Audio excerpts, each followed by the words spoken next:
Betapa nekatnya Ben. Supaya anaknya senang, ia membeli kebun binatang. Ia tak mengira, di kebun binatang yang sudah bangkrut ini, juga ada beberapa petugas. Kepala pengawas, Kelly. Ia memperkenalkan diri. Dan teman-temannya. Sekarang, mereka adalah pekerja Ben.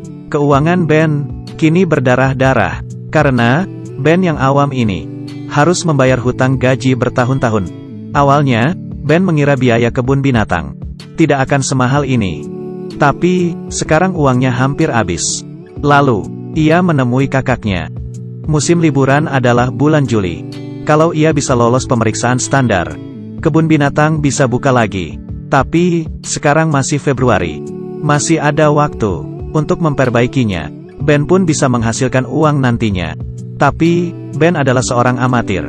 Bagaimana cara memperbaikinya? Dalam waktu yang singkat, bagaimana cara mengelolanya? Ben sama sekali tidak paham. Tak hanya itu, Ben masih harus mencari uang untuk memperbaikinya. Setelah dihitung-hitung, harganya melebihi budget Ben. Jadi, ia bekerja sendiri. Tapi, ia kewalahan. Pegawainya juga meremehkannya, dan mengira, ia sama dengan bosnya yang dulu. Mungkin Ben akan segera angkat kaki. Kakak Ben juga membujuknya. Sudah tua jangan banyak tingkah. Saat itu, Kelly bertanya tentang kondisi atap. Kakak Ben bertanya itu siapa? Ben menjelaskan itu adalah pegawainya. Kakak Ben berkata, aku mendukung keputusanmu.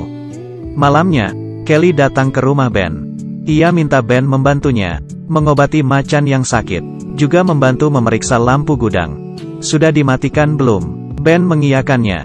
Siapa yang bisa menolak Kelly? Ben menyuruh Dylan anaknya memeriksa lampu gudang. Sementara ia dan Rosie pergi memberi obat. Di gudang, Dylan melihat kotak besar di meja. Ia penasaran, lalu membukanya. Ia kaget setengah mati, dan lari keluar, tanpa menguncinya lagi. Esoknya, Ben terkejut. Banyak ular berserakan di halamannya. Akhirnya, Ben dan pegawainya menangkapnya lagi. Saat itu, Ben memarahi Dylan yang ceroboh. Ucapan Ben yang tajam melukai hati Dylan. Dylan marah, melempar ember, dan menendang ular. Kelly memperhatikan mereka. Ia menghibur Ben. Mungkin karena sekarang Dylan sudah remaja, jadi agak emosional. Saat itu, sebuah kabar buruk datang. Petugas pemeriksaan datang. Semuanya panik. Bukannya ia datang seminggu sebelum pembukaan. Ia bernama Ferris. Ben dan pegawainya hanya pasrah dan membawa Ferris masuk kebun binatang. Ferris menunjuk pagar. Katanya kurang tinggi, harus dibenahi. Ia juga melihat macan tua berumur 17 tahun. Macan ini sudah tua dan terlihat sakit, jadi harus diobati. Ferris berkata, banyak hal yang harus dibenahi. Ada 12 item, tapi sekarang mereka hanya punya waktu sebulan. Ben meminta Robin menghitung pengeluaran. Butuh setidaknya 1,5 miliar. Dari mana uang sebanyak itu? Intinya, Ben sekarang sudah benar-benar bangkrut. Ben berkata ia mau berpikir. Ia pergi ke depan gudang, lalu meninju udara dengan marah, dan menendang tong. Setelah puas, ia mendirikannya lagi. Melihat kelakuan Ben yang lucu, Kelly tersenyum. Ben mengisyaratkan bahwa semuanya baik-baik saja. Tapi, hatinya kalut. Hanya Ben yang tahu. Melihat foto istrinya, ia teringat kenangan manis mereka.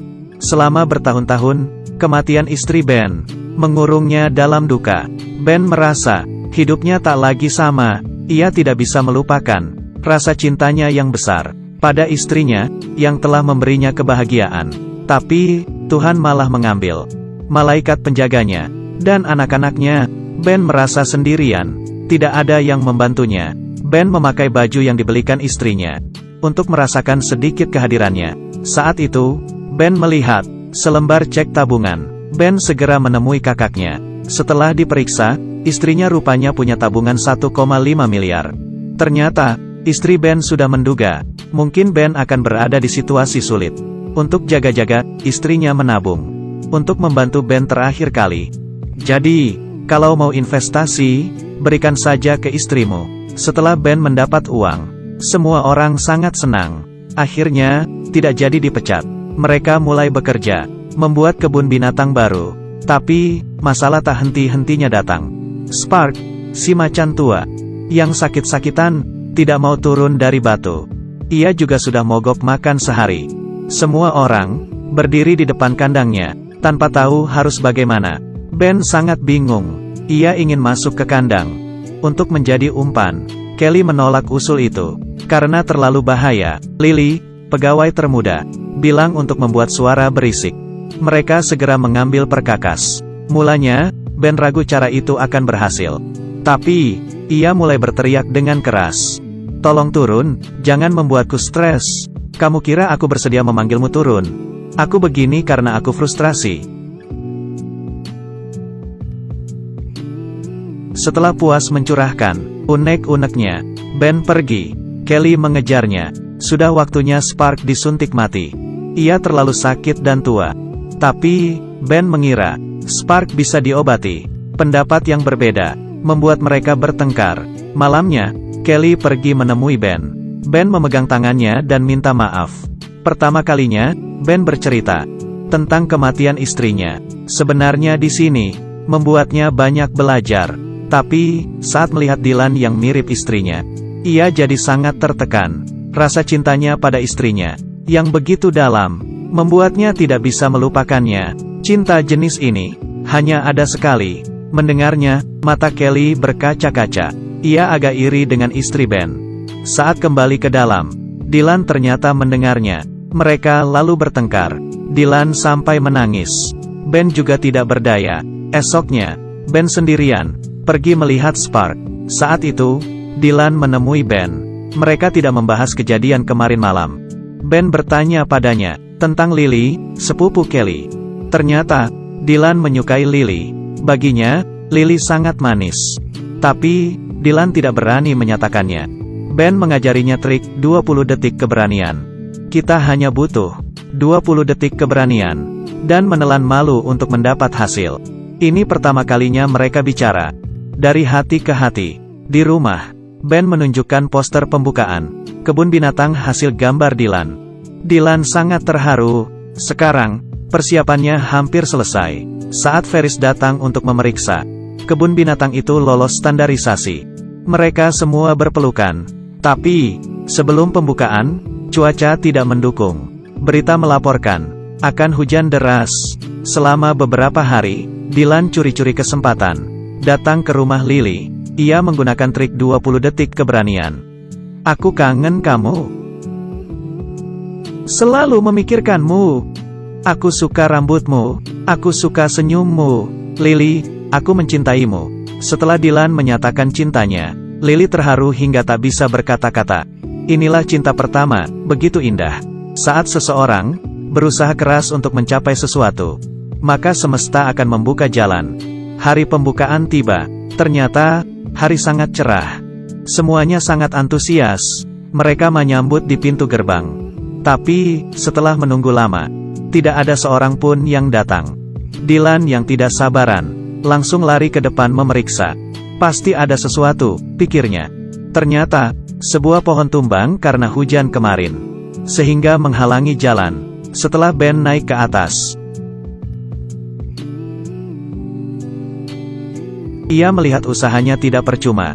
Akhirnya, kebun binatang ini hidup lagi. Setelah mengalami banyak hal bersama, Ben dan Kelly berpacaran. Film selesai.